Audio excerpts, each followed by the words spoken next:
اللہ ذوالجلال کا یہ احسان بھی ہے اور یہ فیصلہ بھی ہے کہ رب تعالیٰ نے جہاں سینکڑوں اور ہزاروں نعمتیں انسان کے لیے بنائی، پیدا کی، سب سے بڑی 3 نعمتیں ہیں، اسلام ہے، قرآن ہے اور صاحب قرآن ہے۔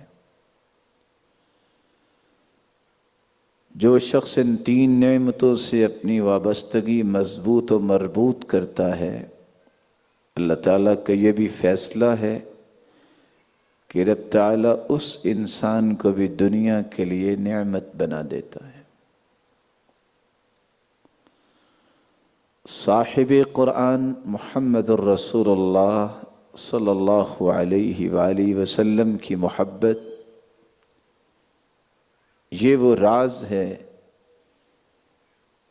جس سے انسان کو ایمان کی لذت اور حلاوت اور مٹھاس اور شیرینی نصیب ہوتی ہے۔ خود رسول اللہ صلی اللہ علیہ وسلم نے فرمایا، ثلاث من کن فیہ وجد بہن حلاوت الایمان ان یکون اللہ ورسولہ احب الیہ مما سواہما۔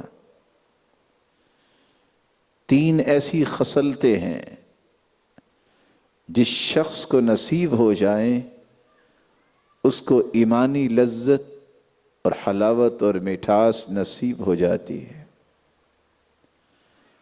سب سے پہلی خصلت، ان یکون اللہ ورسولہ احب الیہ مما سواہما، جس شخص کے دل میں اللہ اور اس کے محبوب کی محبت پوری دنیا سے زیادہ ہو۔ وَأَن يُحِبَّ الْمَرْءَ لَا يُحِبُّهُ إِلَّا لِلَّهِ، اور دوسرا وہ خوش نصیب انسان جو دنیا میں اگر کسی سے محبت کرتا ہے تو اس کا ایک ہی مطمع نظر ہے، میرا رب راضی ہو جائے، رب کی رضا کے لیے کسی سے تعلق استوار کرنے والا بھی ایمانی لذت اور حلاوت کا مستحق بن جاتا ہے۔ وَأَن يَكْرَهَ أَن يَعُودَ فِي الْكُفْرِ بعد اذ انقذه اللہ منہ كما يكره ان يقذف في النار۔ اور تیسری خصلت، اسلام کی نعمت مل جانے کے بعد کفر اور کفریہ طور و اطوار اور طریقوں کو اس طرح ناپسند کرتا ہے جس طرح جہنم کی آگ کو وہ ناپسند کرتا ہے۔